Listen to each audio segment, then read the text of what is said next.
കരിപ്പൂരിൽ സ്വർണവുമായി എത്തുന്ന യാത്രക്കാരനെ തട്ടിക്കൊണ്ടുപോകാനെത്തിയ 13-അംഗ സംഘം പോലീസിന്റെ പിടിയിൽ. കരിപ്പൂർ വിമാനത്താവളത്തിൽ നിന്നാണ് 13 പേരെയും കസ്റ്റഡിയിലെടുത്തത്. സൗദി അറേബ്യയിൽ ജോലി ചെയ്യുന്ന കണ്ണൂർ സ്വദേശി അൻസാറിന്റെയും പരപ്പനങ്ങാടി സ്വദേശി അലി അക്ബറിന്റെയും നിർദ്ദേശപ്രകാരമാണ് ഈ സംഘം വിമാനത്താവളത്തിലെത്തിയത്.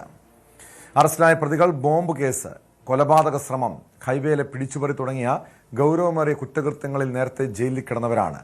സംഘത്തിലെ 3 പേർ കാറിൽ രക്ഷപ്പെട്ടു.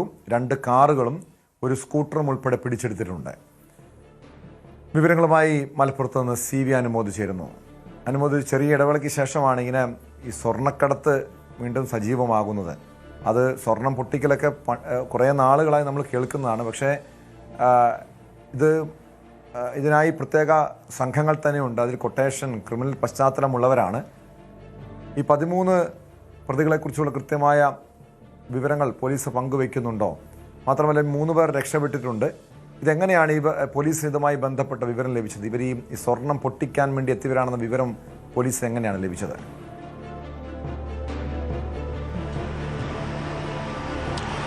ടോം, കരിപ്പൂർ വിമാനത്താവളത്തിൽ ഇന്നലെ രാത്രി പോലീസ് സംശയാസ്പദമായി കണ്ടെത്തിയ ഇവരെ പിടികൂടുകയായിരുന്നു. ഇവരോട് ചോദ്യം ചോദിച്ചപ്പോൾ ഇവർക്ക് കൃത്യമായ മറുപടി പറയാൻ സാധിച്ചിരുന്നില്ല.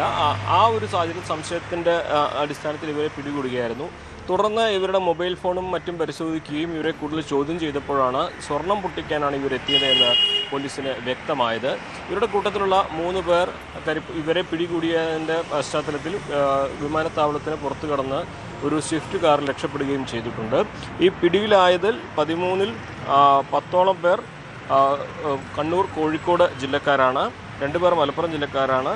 ഒരാൾ കർണാടക സ്വദേശിയാണ്, വിരാജ്പേട്ട സ്വദേശിയാണ്.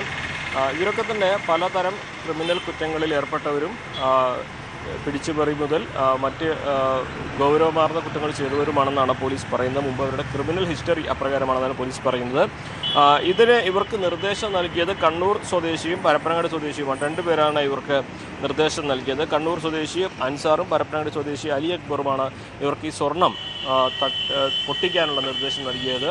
ഇത് നിർദ്ദേശം നൽകിയതിൻ്റെ വാട്സപ്പ് ചാറ്റുകളും പോലീസ് തെളിവായി ശേഖരിച്ചിട്ടുണ്ട്, കണ്ടെത്തിയിട്ടുണ്ട്.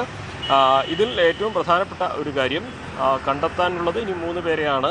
അതിനപ്പുറം ഒരു ഇടവേളയ്ക്ക് ശേഷം വീണ്ടും കരിപ്പൂർ വിമാനത്താവളം കേന്ദ്രീകരിച്ച് സ്വർണം പൊട്ടിക്കൽ സംഘങ്ങൾ വീണ്ടും ശക്തമാകാൻ തുടങ്ങുന്നു എന്നുള്ള വിവരമാണ്. കഴിഞ്ഞ മാസമാണ് കരിപ്പൂർ വിമാനത്താവളത്തിൽ നിന്ന് പോലീസിനെ, അതായത് ഈ സ്വർണ്ണ തട്ടിപ്പ് സംഘത്തെ പിടികൂടാൻ വേണ്ടി നേരത്തെ SP നിർദ്ദേശപ്രകാരം ഒരു പ്രത്യേക സംഘത്തെ തന്നെ കരിപ്പൂർ വിമാനത്താവളത്തിൽ നിയോഗിച്ചിരുന്നു. മുമ്പ് SP സുജിദാസിൻ്റെ നിർദ്ദേശപ്രകാരം തുടങ്ങിയതാണ് ആ സംഘം.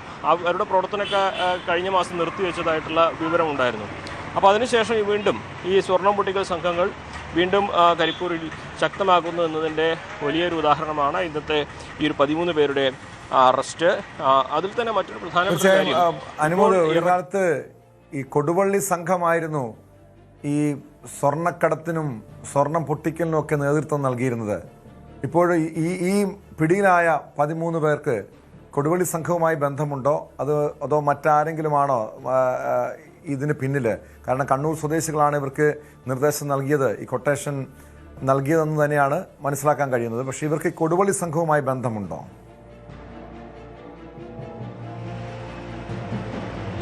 നിലവിൽ പിടിയിലായ ആരും തന്നെ കൊടുവള്ളിയുമായി നേരിട്ട് ബന്ധമുള്ളവരല്ല. പക്ഷേ അവരുടെ വിശദമായ വിവരങ്ങൾ, അതായത് ഈ കൊടുവള്ളിയിൽപ്പെട്ട ആരെങ്കിലും ഈ സ്വർണ്ണക്കടത്തിന് പിന്നിലുണ്ടോ എന്നുള്ളത് ചോദ്യം ചെയ്യലിൽ മാത്രമേ വ്യക്തമാവുകയുള്ളൂ.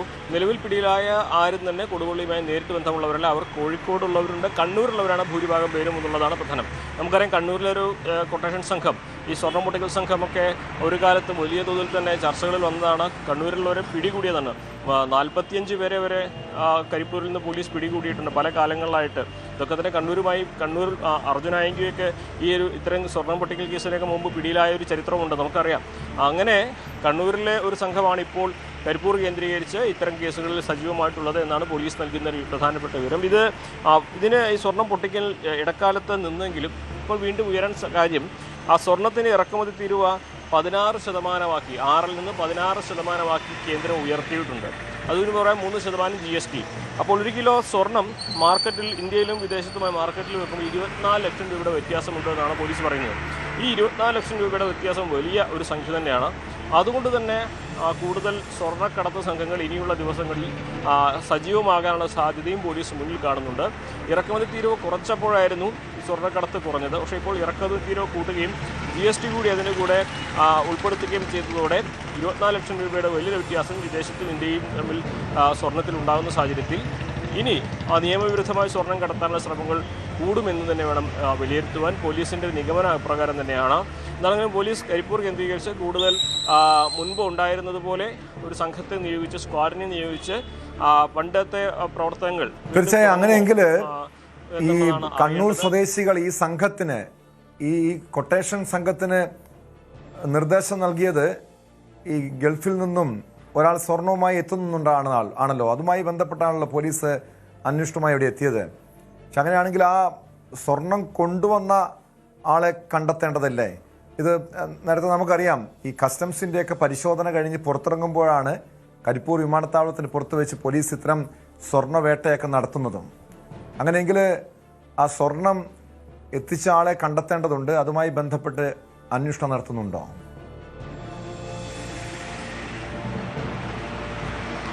ഇതൊരു ഒരു ദിവസം കൊണ്ട് തുടങ്ങാവുന്നതോ അവസാനിക്കുന്നതുമായ അന്വേഷണമല്ല ഈ സ്വർണ്ണക്കടത്തുമായി ബന്ധപ്പെട്ടുള്ളത്. ഏറ്റവും പ്രധാനപ്പെട്ട ഒരു കാര്യം, സ്വർണം കൊണ്ടുവരുന്ന ആൾ വിമാനത്താവളത്തിൽ ഇറങ്ങിയാൽ ആ നിമിഷം മുതൽ ഒരുപക്ഷെ അയാളെ സഹായിക്കാനും അയാളെ ഒറ്റിക്കൊടുക്കാനുമുള്ള സംഘങ്ങൾ സജീവമായിട്ടുണ്ടാകും.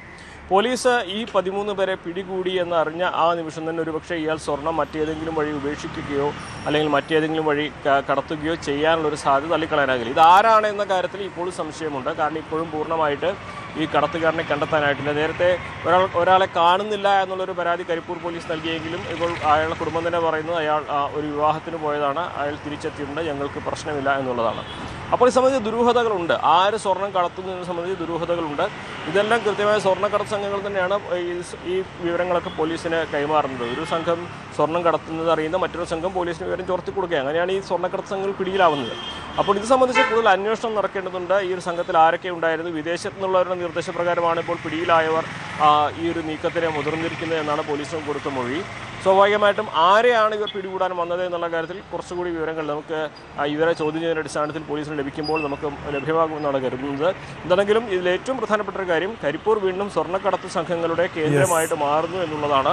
ഇനി ഇവിടെ പോലീസ് മുൻപ് സുജിത് ദാസ് അതാണ് ശ്രദ്ധയോടെ കാണേണ്ടത്. കാരണം പോലീസും കസ്റ്റംസും അതീവ ജാഗ്രത പുലർത്തണം. ഇതുപോലെ സ്വർണ്ണക്കടത്ത് സജീവമാകുന്നുണ്ട്. സ്വർണ്ണക്കടത്തിനേക്കാൾ അപ്പുറം അപകടകരമായത് സ്വർണം പൊട്ടിക്കലാണ്. കാരണം സ്വർണം പൊട്ടിക്കലുമായി ബന്ധപ്പെട്ട് രാമനാട്ടുകരയിലുണ്ടായ ദുരന്തമൊക്കെ നമുക്കറിയാവുന്നതാണ്. മാത്രമല്ല തട്ടിക്കൊണ്ടുപോകലും അതേ തുടർന്നുള്ള ആക്രമണം, പിന്നെ കൊലപാതകം വരെയും ഇതുമായി ബന്ധപ്പെട്ട് ഉണ്ടായിട്ടുമുണ്ട്. കൂടുതൽ വാർത്തകൾക്ക് news 18 Keralam YouTube channel subscribe ചെയ്യുക.